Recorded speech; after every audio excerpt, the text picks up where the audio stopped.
Yet they both died. I called it. Biker A dies because he gets like basically like stabbed from in the stomach, but then they go up and stab him through the face.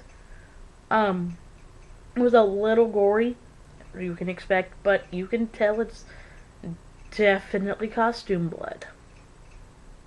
At least it's not chocolate syrup. Um,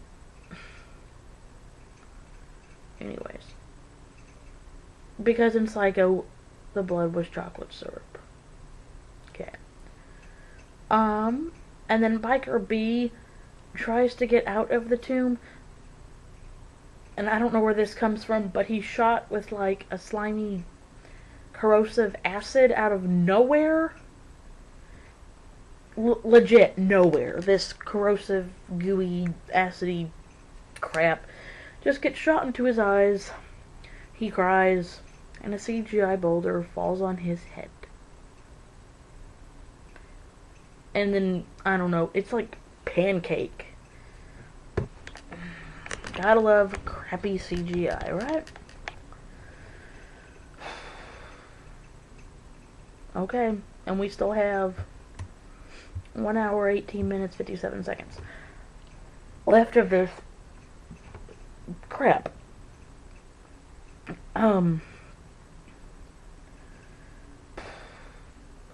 Okay. So we fast forward a little bit. It doesn't say how long further, much further. That was really piss poor grammar. Um, anyways, it doesn't say. So, we're just going to assume that it's relatively short and doesn't matter. We're also out of the desert. It looks like we're probably in the Midwest. Now, whether that's the United States Midwest, where I live, or like Canada's Midwest, which I've never seen, or I don't know, Uganda's Midwest, which I've never seen. I can't tell you. But it looks like we're in some sort of Midwest. Chances are we're in Egypt's Midwest. Okay, I don't even know if Midwest is right.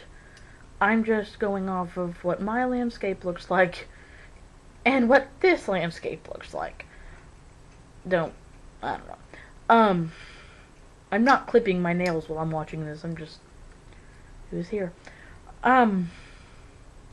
So, okay. I mean, I'm assuming not all of Egypt is desert, because then it would be relatively uninhabitable. And if you've been watching the news at all, Egypt has a pretty big population. So we're gonna say we're still in Egypt X amount of time later and no longer in the desert. Cool. Okay, so our main character, whose name has not been announced, but she's a chick. So Chick A arrives, at this campground type thing, but it's a crime scene, and we are in Egypt because there's a bumper sticker that says Egyptians do it with their mummies. Ah ha ha. And our victim died of massive trauma, basically. So at this point, we're about 12, 13 minutes in, and we run into two problems. One is physics, and I'm a geek. I like physics. Before the Big Bang Theory was popular. I'm not a physics major, nor do I ever intend to be, but I do enjoy physics. They're in the burial tomb, which, according to the movie, is dated back to, give or take, 2563 BCE. So, well before Christ. Anyways, there's a booby trap of an arrow that will basically shoot you in the head. And Sad Arrow is aiming for our main chick, but she has important character syndrome, so she can't die. That being said, there's like a college archaeological group, examining it and stuff, and one of the guys catches the arrow, and it's probably going 50 or 60 miles an hour. Nobody has those kind of reflexes. Not even, like, I don't know, the best soccer goalie. Like, cats have pretty good reflexes, and I don't even think they could have caught that.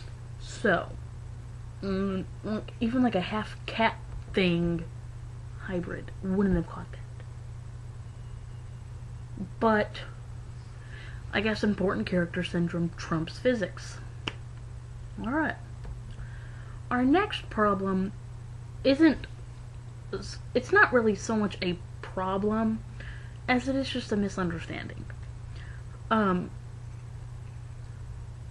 the chamber or whatever, they find like basically cocaine and nicotine.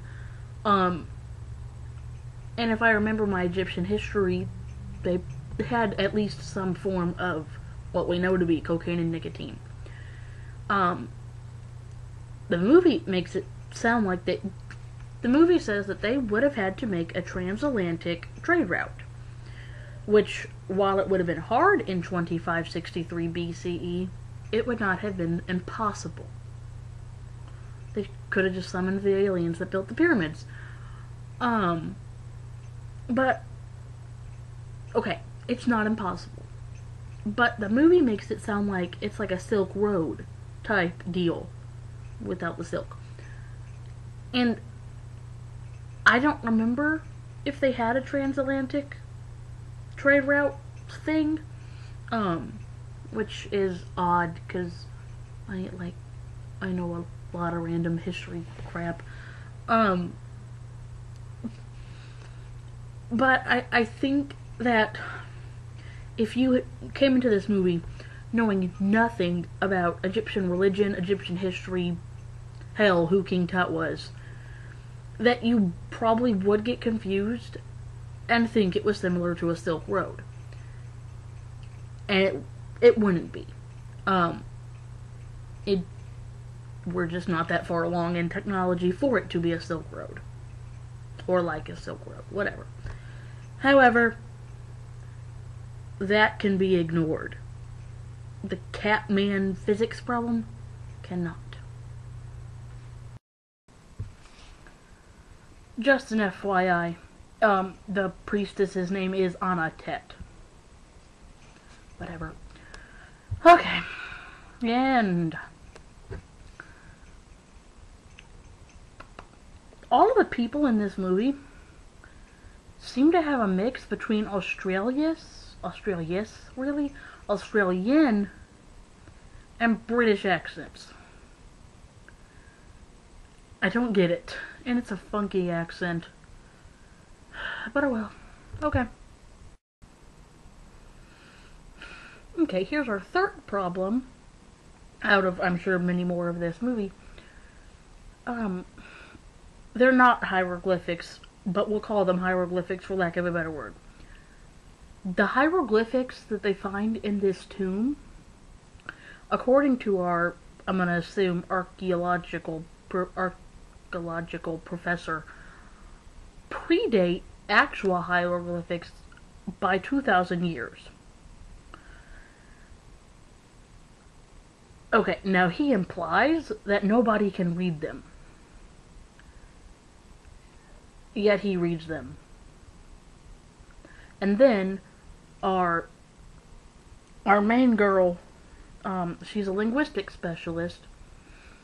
She reads them correctly, because apparently our professor gets them wrong. Who would have known a professor could be wrong? If no one can read them, and they predate what we thought were the earliest forms of communication with the Egyptians, being actual hieroglyphics, How are we reading them? Okay.